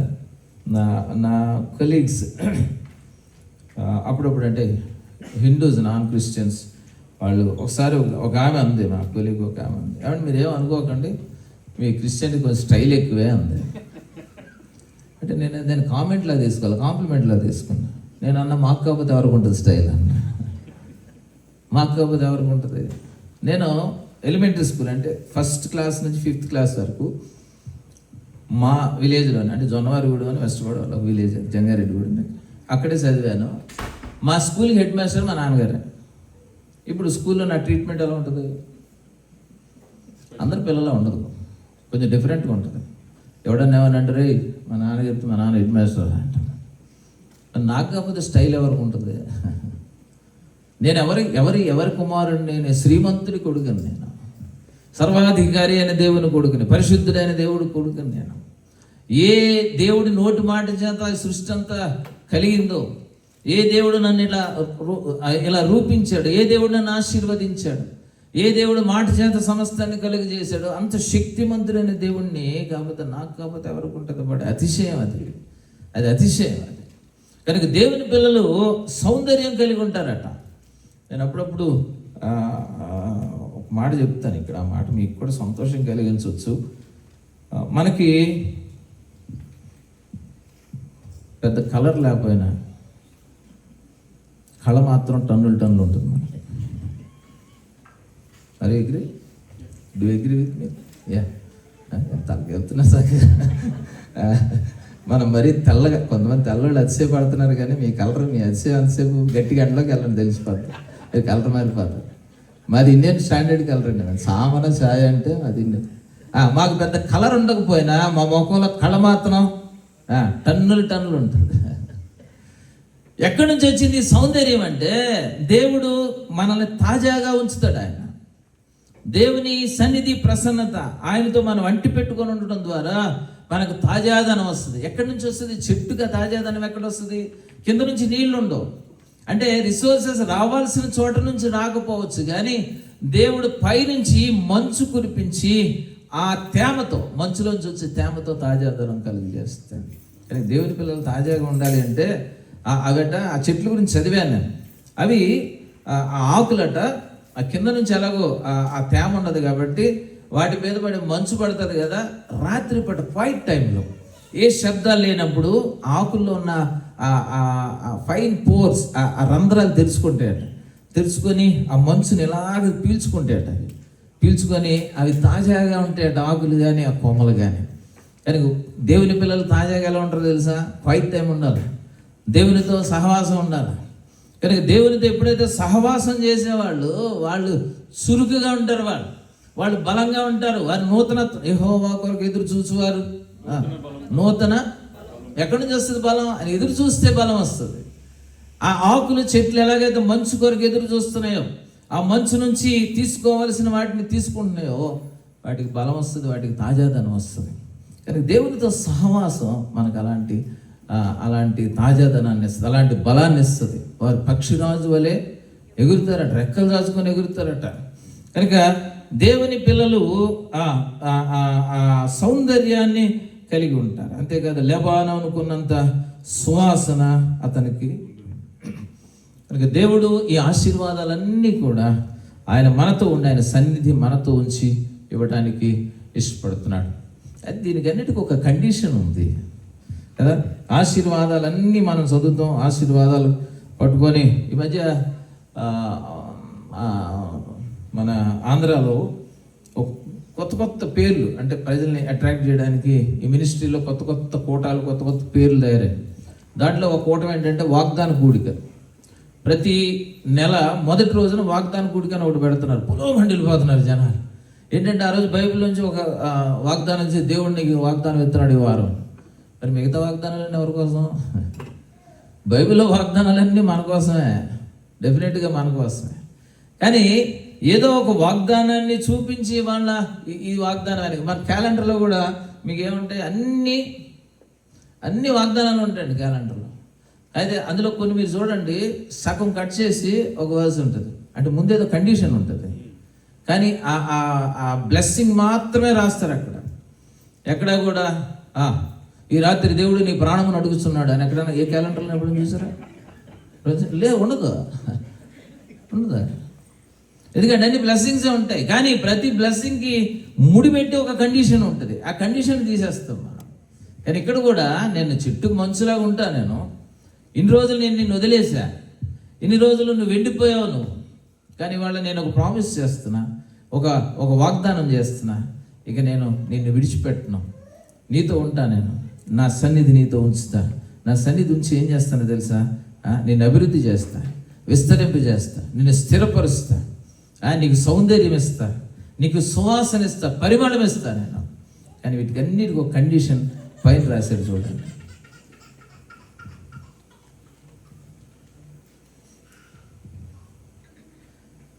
ఇశ్రాయేలుని పాపం చేత నీ పూరిత కనుక నీ దేవుడైన యెహోవా తట్టు తిరుగును. ఫస్ట్ నువ్వు ఇన్ని రోజులు ఏ డైరెక్షన్లో ఉన్నావో, ఎందుకు నువ్వు నష్టపోయావో నువ్వు ముందు ఆలోచించు. ప్రసంగి అంటాడు, చెడు కాలం మంచి కాలం దేవుడు రెండు ఏర్పాటు చేశాడట, రెండు కాలాన్ని జత చేశాడట దేవుడు. అంటే ప్రతి మనిషి జీవితంలో ఆ గుడ్ టైము, చెప్పండి, గుడ్ టైము, బ్యాడ్ టైం ఉంటాయి.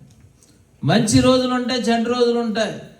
చెడ్డ రోజులు ఉన్నప్పుడు, మంచి రోజులు ఉన్నప్పుడు ఎంజాయ్ చేస్తాం, సంతోషిస్తాం, ఒక మంచిదే. కానీ చెడ్డ రోజులు ఉన్నప్పుడు ఏడుతో కూర్చోకూడదు. చెడ్డ రోజులు ఉన్నప్పుడు ఏం చేయాలి తెలుసా? ఎందుకు ఈ చెడు వచ్చిందో ఆలోచించాలి. ఎందుకు చెడు వచ్చిందో? ఇప్పుడు ఏమంటాడు తెలుసు, ఇశ్రాయేలు నువ్వు కూలిపోయావు, నువ్వు పాడైపోయావు, ఎండిపోయావు. నువ్వు ఎందుకో తెలుసా? నువ్వు నా తట్టు నుంచి వేరే తట్టుకు తిరిగాను. ఇప్పుడు నా తట్టు నువ్వు తిరిగి ఏమనాలట? మాటలు సిద్ధపరచుకుని యెహోవా వద్దకు తిరుగుడు. మీరు ఆయనతో ఏం చెప్పాలో తెలుసా?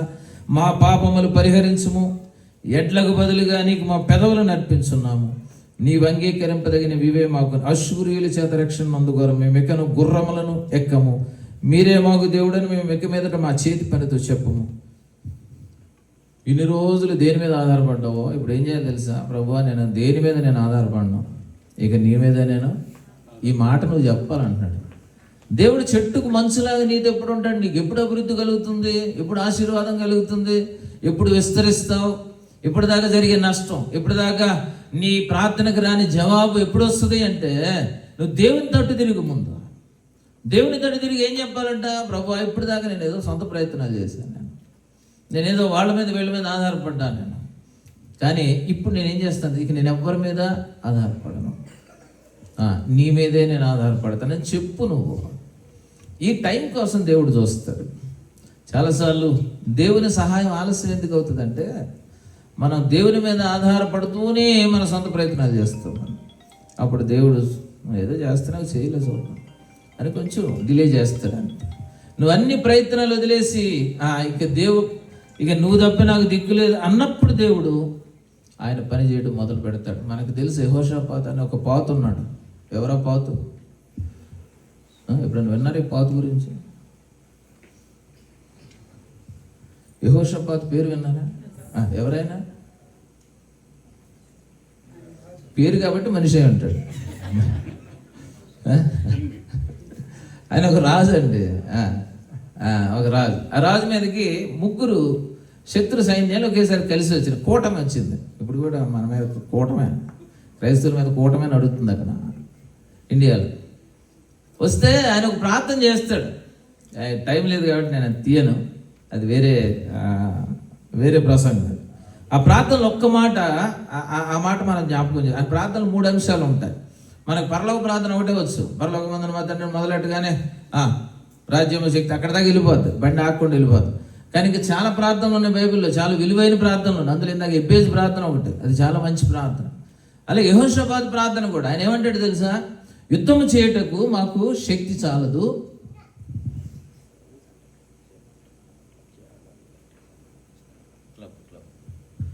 యుద్ధము చేయటం మాకు శక్తి చాలదు, ఏమి చేయటానికి మాకు తోచదు అని 3వ మాట ఏమంటాడు తెలుసా? చిన్నదే, చాలా పవర్ఫుల్ మాట.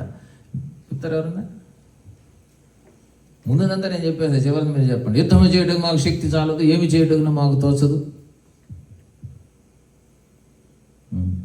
నీవే మాకు దిక్కు. ఎంత ఉందండి ప్రార్థన? నీవే మాకు దిక్కు అని అంటాడంటే ఎంత ఎఫెక్ట్ అంటే ఆ ప్రార్థనకి, ఎంత గొప్ప రిజల్ట్ వస్తుందంటే ఆ ప్రార్థనకి. నీవే మాకు దిక్కు అంటే ఏంటి? దాని మీనింగ్ ఏంటి? ఇక నా ప్రయత్నాలు నేనేమి చేయను, నేను కంప్లీట్గా ఇక నీ మీదే ఆధారపడతా. మనకి దిక్కులు తెలుసు కదా, డైరెక్షన్స్ తెలుసు కదా. ఎన్ని ఉన్నాయి? 4 కాదు, 8 ఉన్నాయి కదా. మనకి 4, ఈస్ట్, వెస్ట్, సౌత్, నార్త్ తెలుసు. ఇంకో 4 ఉన్నాయి. అవి తెలుగులో ఆగ్నేయ, నైరుతి, ఈశాన్యం ఏదో అంటారు. సో ఈ దిక్కులన్నీ మనం ట్రై చేస్తాం, మనం అన్ని డైరెక్షన్ ట్రై చేస్తాం, అందరి దగ్గరికి వెళ్తాం, అందరు పలుకుబడి డబ్బులు అన్ని పెడతాం.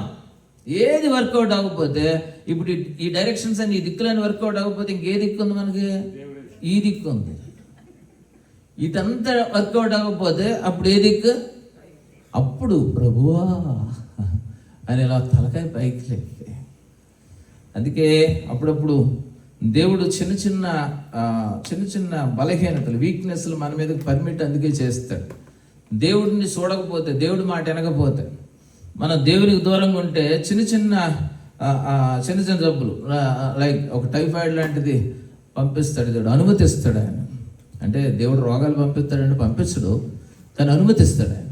ఆయన అనుమతి లేకుండా ఏది జరగదు. ఆ టైఫాయిడ్ వచ్చినప్పుడు ఇప్పుడు ఎలాగెలా పడుకొని, ఇప్పుడు ఏ డైరెక్షన్ కనపడుతుంది? పడుకుంటే నువ్వు ఎలాగెలా పడుకుంటే ఇదే అనుకుంటా మనం దేవుడి వైపు చూస్తాం.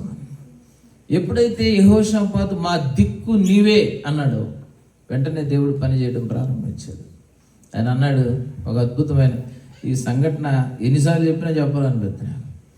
ఆయన నువ్వు యుద్ధ భూమిలోకి వెళ్ళి నిలబడు, నువ్వు భయపడద్దు, శత్రువులన్నా భయపడుతున్న యుద్ధ భూమిలో నిలబడు, కానీ యుద్ధం చేయకు అంటాడు.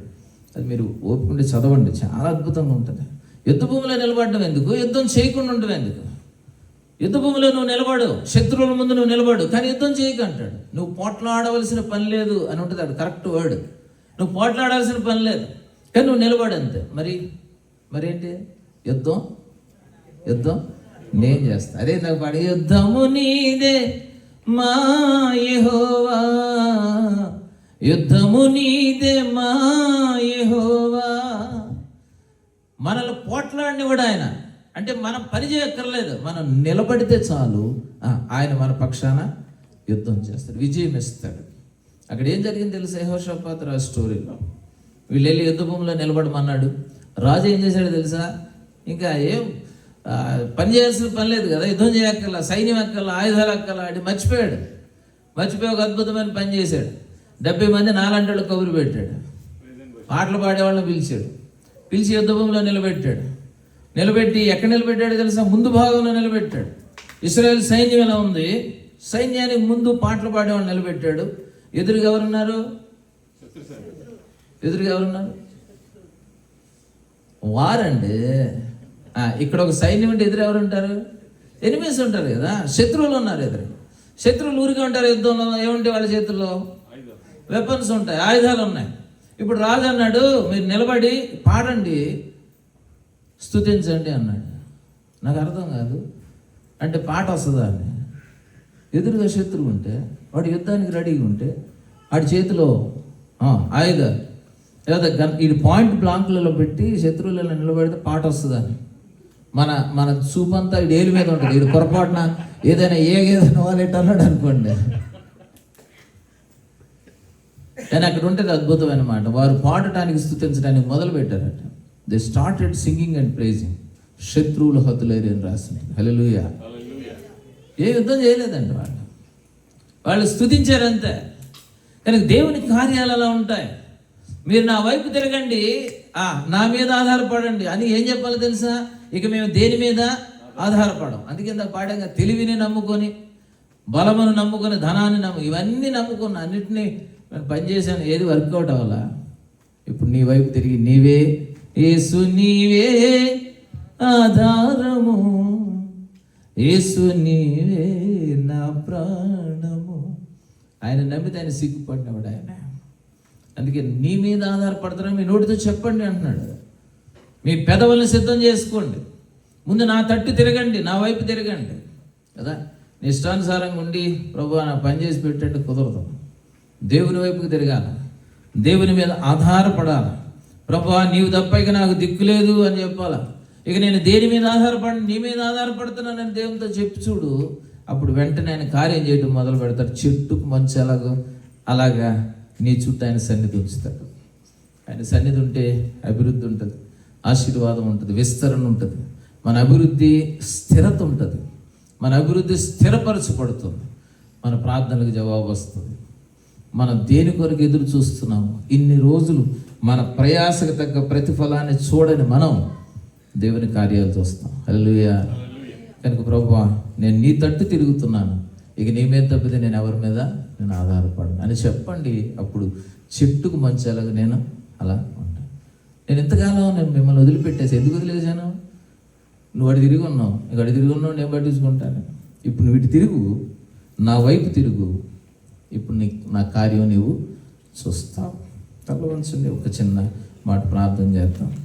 కనుక దేవుడు ఈ రాత్రి ఈ మాటలు నీ కొరకే విడుదల చేస్తాను. నేను ఈ హృదయంలో చాలా డిప్రెషన్ ఉండొచ్చు, నువ్వు చాలా ఛాలెంజెస్ గుండా వెళ్తుండొచ్చు, నీ ప్రయత్నాలకి తగిన ఫలితం లేకపోవచ్చు, ఎక్కడేసిన గొంగళి అక్కడే అన్నట్టు నీ జీవితం ఉండొచ్చు, నిరాశలో ఉండొచ్చు. కానీ దేవుడు అంటున్నాడు, చెట్టుకు మంచులాగా నేను ఉంటాను నీకు.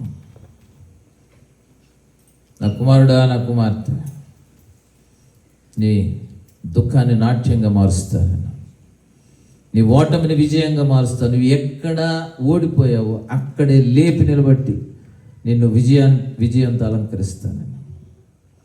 నా సన్నిధి నీతో ఉంటే ఇవన్నీ జరుగుతాయి. నా ప్రసన్నత నీ చుట్టూ ఉంటే ఇక నీకు ఓటమి ఉండదు, నీకు అపజయం ఉండదు, నీకు తెగులు ఉండదు, దిగులు ఉండదు, నీకు కొరత ఉండదు. నీకు అలా నేను ఆశీర్వదిస్తా, నేను అభివృద్ధి చేస్తా, నీ సరిహద్దుల విషయాలు పరుస్తా. ఇవాళ నీకున్నది కొంచెమైనా, నీకున్న తెలివితేటలు కొంచెమైనా, నీకున్న ఆదాయం కొంచెమైనా, నీకున్న ఉద్యోగం కొంచెమైనా, ఆ కొంచాన్ని నేను నా చేతిలోకి తీసుకొని విస్తరింపజేస్తాను. నా చేతుల్లో అభివృద్ధి ఉంటుంది. 5 రొట్టెలు 2 చేపలు 1000 మందికి పంచిన చెయ్యిది. ఈ చెయ్యి నేను ఆశీర్వదించడానికి నేను సాగుతాను. మనం ఆయన వైపు తిరిగి, ప్రభువా నిజమే ఇన్ని రోజులు ఎక్కడెక్కడో తిరిగాను, నీకు దూరంగా నేను నిర్లక్ష్యం చేశాను, నిన్ను సరిగా నేను ఆనర్ చేయలేదు, నీతో సహవాసం సరిగా చేయలేదు. ఇవాళ నేను నీ వైపు తిరుగుతా, నీ మీద ఆధారపడుతున్నా. ప్రభువా నీ సన్నిధి నాకు కావాలి, నేను ఎక్కడికి వెళ్ళినా నీ సన్నిధి నాతో రావాలి. దేవునితో మాట చెప్తాం, నీ పరిస్థితులు మారిపోతాయి, అభివృద్ధి చెందుతాం, ఆశీర్వదించబడతాం. నవ్విన అనేక నోళ్ళు మూతపడతాయి, అనేక కళ్ళు తెరుచుకుంటాయి. దేవుడు నిన్ను ఆశీర్వదించిన విధానాన్ని అనేక మంది విట్నెస్ చేస్తారు.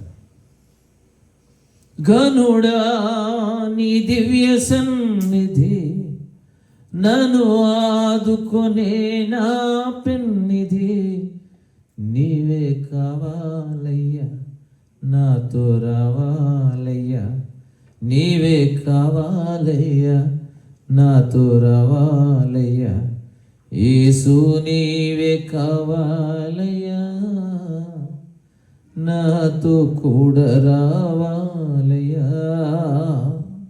ప్రభువాని పాదాలకు వందనాలు. నువ్వు కోపించిన వాత్సల్యం చూపించే దేవుడు. నీతో సహవాసం చేస్తే ప్రభు, నీ సన్నిధి మాతో ఉంటే, నీ ప్రసన్నత మాతో ఉంటే, అభివృద్ధి, ఆశీర్వాదం మా జీవితాలు అలా ఉండాలని కోరుకుంటున్నాం ప్రభు. రాత్రి నీ సన్నిధిలో తల వంచిన బిడ్డలందరికీ నీ కృపను నేను విడుదల చేస్తున్నాను. ఇంతవరకు ఎలాంటి నాయన ఫెయిల్యూర్స్లో బిడ్డలు ఉన్నారు, ఎలాంటి డిప్రెషన్లో ఉన్నారు, ఎలాంటి నాయన నిరాశలో ఉన్నారు ప్రభు. రాత్రి నీ వైపు తిరిగి నీ మీద ఆధారపడి ఒక శ్రేష్టమైన ఒక మార్పు, శ్రేష్టమైన ఒక బ్రేక్ త్రూ వాళ్ళు అనుభవించడానికి సహాయం చేయాలి. దాని పరిచర్యను సంఘాన్ని బహుగా దీవించండి. నీ సేవకుని కుటుంబాన్ని ఆశీర్వదించండి. అధికమైన కృప, రెట్టింపు అభిషేకం నీ సేవకునికి దయచేయండి. ఈ సంఘపు సరిహద్దులు విశాలపరచమని ప్రార్థన చేస్తాను. దాని ఇక్కడ ఉన్న బిడ్డలు, వారి కుటుంబాలను, వారి బిడ్డలను, వారి ఉద్యోగ వ్యాపారాలను, వారికి కలిగిన సమస్తాన్ని ఆశీర్వదించండి ప్రభా. ఎబేజు ప్రార్థించినట్టుగా మా సరిహద్దులు విశాలపరచండి ప్రభా. ఎబేజు మొరవిన దేవుడవు, ఈ రాత్రి మా మొరవిని మమ్మల్ని అందరినీ కృపతో నింపమని యేసునామములో వేడుచున్నాము తండ్రి. Thank you. ముగించేనా? 2 పాటలు పాడండి. అన్నాను పాడతానని. Is my son Samuel Sugeeth. వాడితో ఒక 2 పాటలు చేశాను, మీకు యూట్యూబ్లో కనబడతాయి. దాంట్లో ఒక పాట మేమిద్దరం పాడతాం, తర్వాత చివరి పాట పాడి క్లోజ్ చేస్తాం.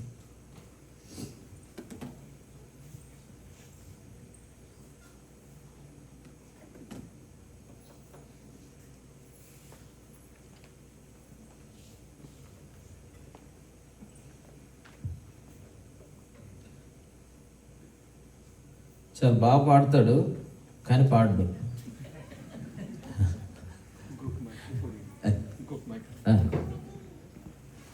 అతి కష్టం మీద ఫోర్స్ చేసి ఒక 2 పాటలు చేశాను. మళ్ళీ ఇప్పుడు ఒక పాట చేయించడానికి ప్రయత్నం చేస్తున్నాను. క్షేమకరమైన దీవెనల వానని పాటను చూడండి.